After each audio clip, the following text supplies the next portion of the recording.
How y'all doing? I'm over here at Oklahoma City, Oklahoma at the 45th Infantry Division Museum, and this is a nice little area for a division of troops that was stationed at Fort Sill, which is near Lawton, Oklahoma, southeast Oklahoma. And yeah, it's one of those places I went to about 2 or 3 times as a kid. The museum itself is behind me, but up front here and all around is a nice little about 15 acres of area, I believe, which has all the vehicles that this division used to have. The division started after World War I. It was used during World War II by Patton, who's considered one of the best troops he's ever worked with, if not the best. It was one of the 2 divisions there, along with the 40th in California, that went into Korea. It was disbanded in late 60s, 69, I think. I'll post a website down below which lists the history. So I'll just show around here and see if I can get some footage inside, and hope y'all enjoy. We remember them, Chilocco War Memorial.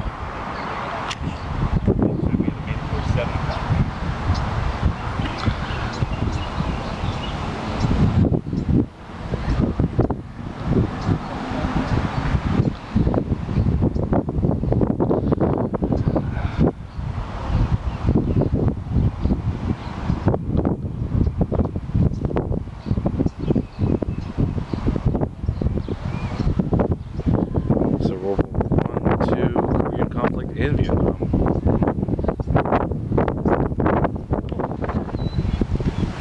Heavy inch gun, M1 only, 139 made, and went into service from 41 to 45.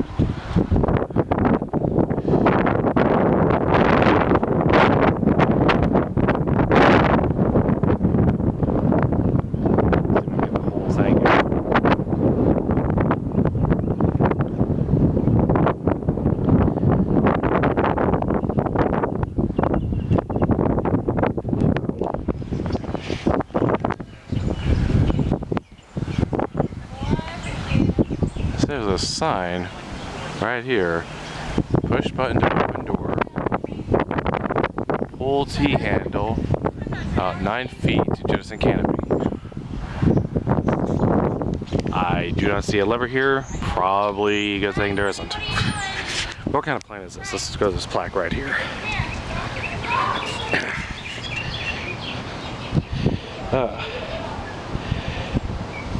F-86L jet fighter, Sabre. Went into service from 48 to 77. Let's see if we got a couple more further down. Look at this one right here. Wow. Pretty fat one too. Looks like a single pilot. Huh. What we got here, we go to this little plaque. This is A-7D Jet Attack Close Support Aircraft, Corsair 2, service from 68 to 92. Wow.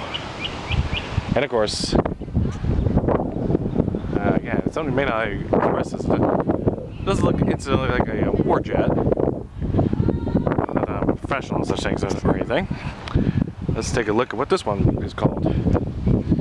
There we go. The F-80C jet fighter aircraft, service from 52 to 58. The F-80 was the first jet fighter assigned in Oklahoma Air National Guard. The aircraft on display has been converted from a 2-seat T-33 jet trainer SN-505 to a single-seat F-80C configuration. Additional stuff right here, but fascinating. 155 millimeter howitzer, self-propelled, M44A1, service from 56 to 62. Wow. I bet this thing could do a lot of damage.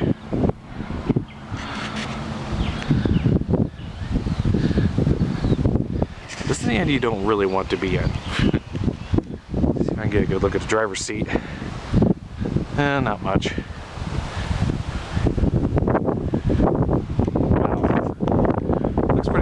Open top there. And here we have another howitzer, the M110A2 heavy howitzer, 8-inch self-propelled, from 56 to 95. Now again, this is a bit more open than the other one, but it looks like it probably got a little bit longer range with that. atomic dog written on the side of the barrel.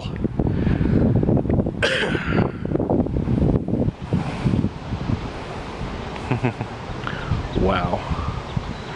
A couple of seats on the side here.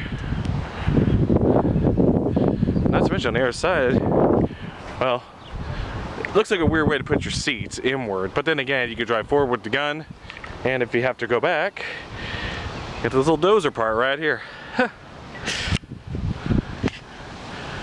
Looks pretty versatile for going out in the field. The M4A3 Sherman, U.S. medium tank with 75mm gun, made by the Ford Motor Company. 42 to 53. There it is, folks. World War II classic. You know, since I live in Norman, Oklahoma, which, you know, is famous for having an actor, James Garner, who died over a year or so ago.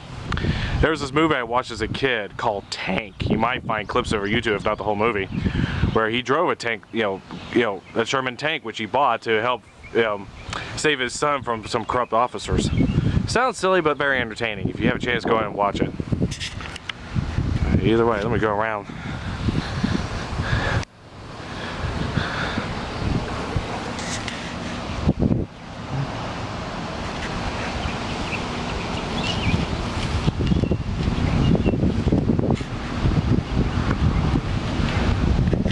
Let's get a view from the back.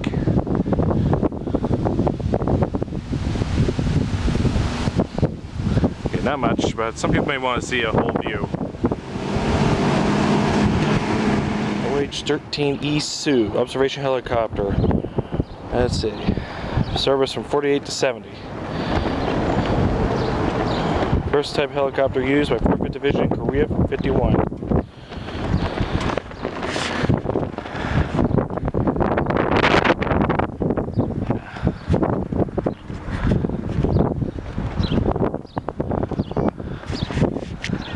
I think it's going to be fun to fly. Here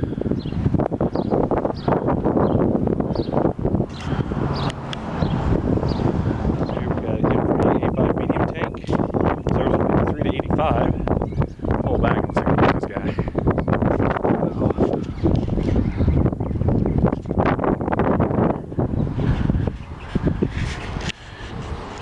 Medium-sized tank, huh?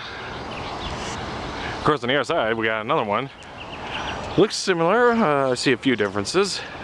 Let's take a look at what this one is.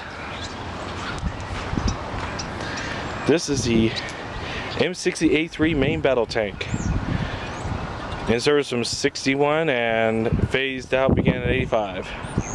I'm sorry.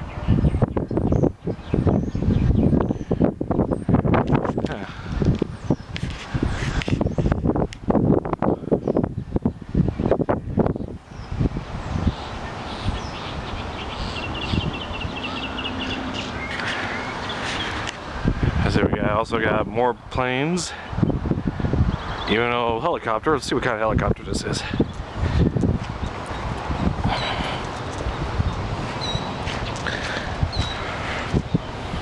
Let's see. Model UH-1B Huey. In service from 59 to 80. And of course,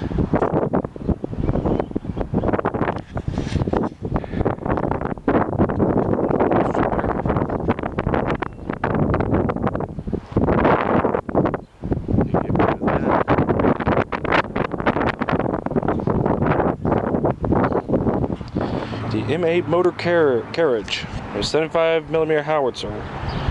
Let's see, service from 42 to 47. Pull back. This is a very small tank. That little thing right there. I wonder how much damage it can do. See if we can go around.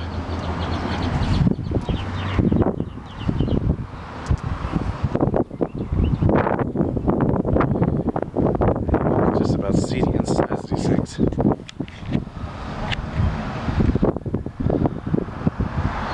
Huh. This just says heavy tank M103A2. So it's 52 to 73. And boy, they weren't lying when they say heavy. So I'm gonna back up and get a whole picture of this. And the barrel goes all the way out there. Whew. Intimidating too.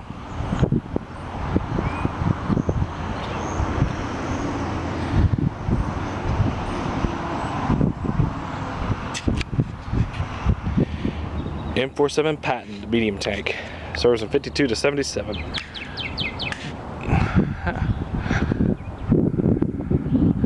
About almost as tall as a heavy tank there, but a little bit shorter, especially in that barrel. But I can still see it doing quite destructive damage here.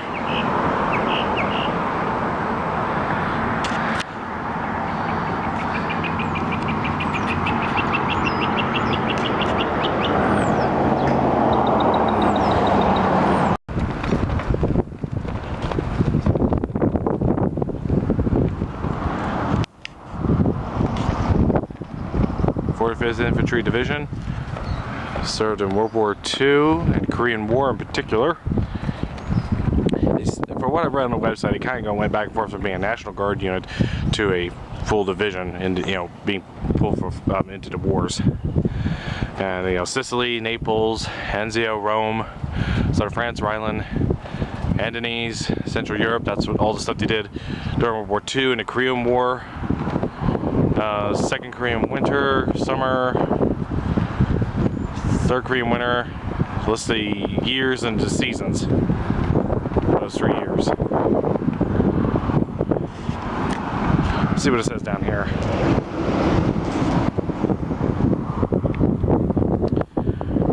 Whatever destiny may hold in store for our great country, and however long that country's military history may continue, readers in the future will search long before finding a chapter more brilliant than ever by the quill that was dipped in the blood of the veterans. That's a good name. Nice little granite monument.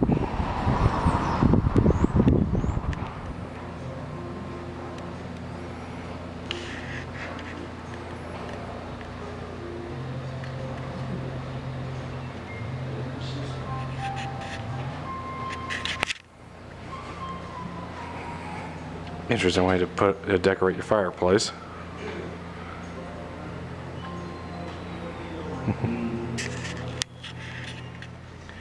Okay, so looking at this, the 45th Infantry Division was activated in 1923. All the different trainings and such, and what their equipment was during the time.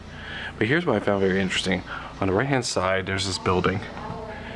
And I don't know, it doesn't list where it's at, but it looks a lot like the armory area, home station armories. That looks like the one in my hometown in Blackwell. I wonder if that is the same place. And I remember as a kid back in the 80s, I would see military troops over there, working equipment and all that, but I don't think it's much used these days. I mean, it's there, but, you don't see it, constant use. It's not that big of an area, because right behind there's this park where, Legion Park, where we used to play and all that. But we would come by, and, every time I drove by, every time I seen like new military vehicles parked there. And every once in a while I see troops just working around there. So, one time we had a Halloween party at that place. Just a little anecdote there. Now, some of you may have heard about this guy if you did World War II history, the artist Bill Maudlin. He was a cartoonist who depicted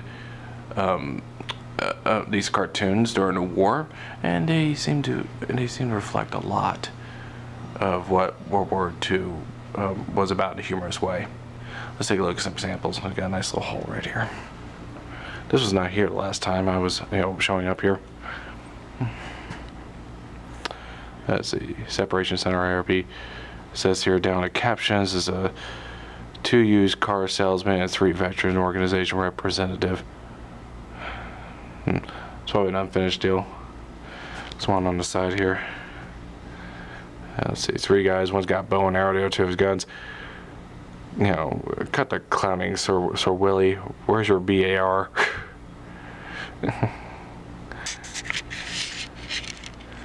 Let's see, what's this one I got? Some troops there, looking at a couple of women with shaved heads. down the caption below says, I'm going to send this home and scare my gal out fooling around with garrison soldiers. The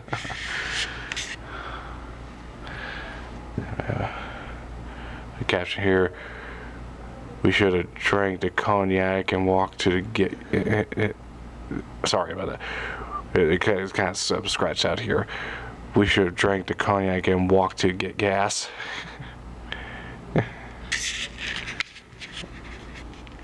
Of course, this room is filled with all sorts of these cartoons. They seem to kind of dark humor, but it seems to take a humor out of the realities of what soldiers go through for the war. What's this one right here? See a guy, and one of the soldiers with glasses. Down here it says, "This is the town my pappy told me about." Of course, they all look the same. Father probably served World War I.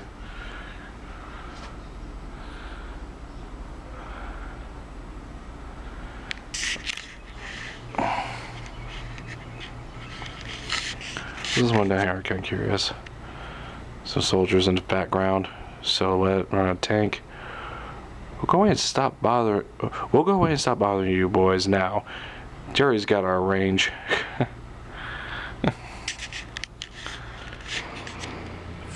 Couple photos of ground level entrance to Hitler's Berlin bunker. This is a mirror they took from it.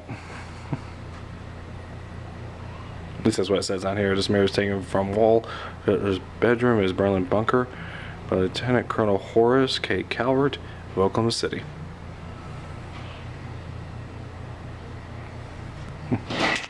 And this room is the World War II room. A lot of artifacts that came from the time. I remember this one in particular because of the rotating knife rack there.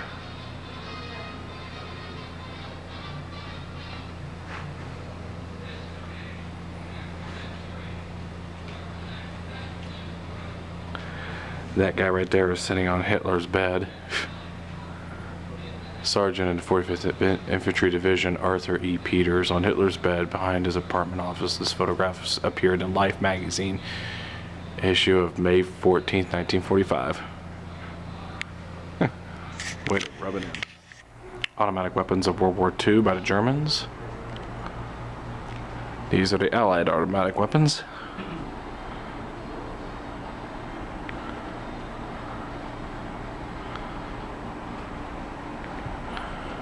And these are Americans. So we've got the classic Thompson. Well, it's one of them anyway. Then we got the M1A1 Thompson.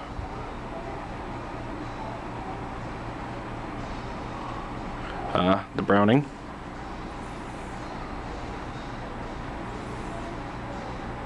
And of course your submachine gun.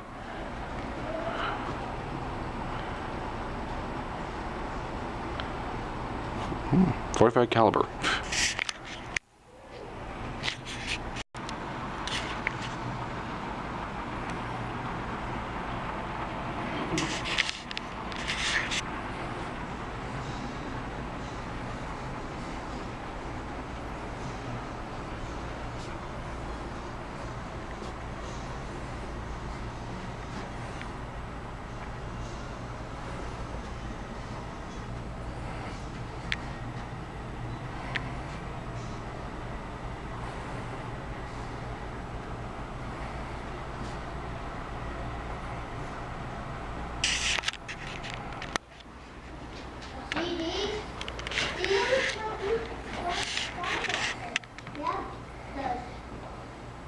Ambulance diorama.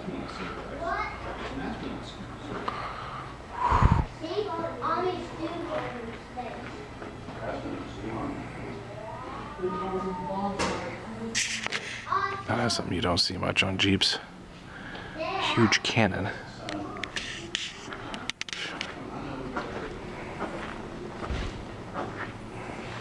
So the plaque right here, 105mm recoilless rifle.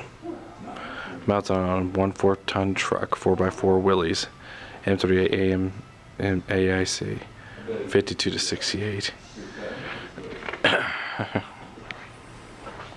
It's kind of nuts, really.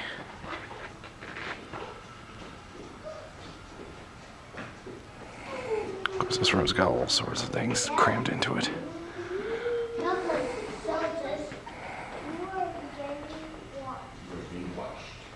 Here's a life-size setup of an M113 armor personnel carrier.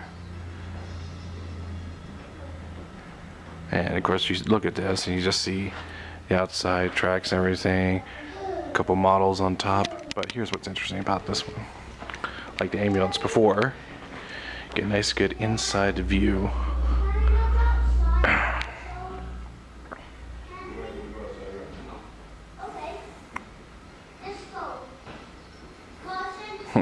Very crowded life.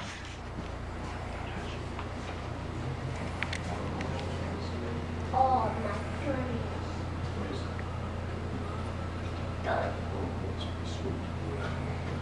Yeah, giant bear wolf. Who's that? Yeah, the giant. You got it.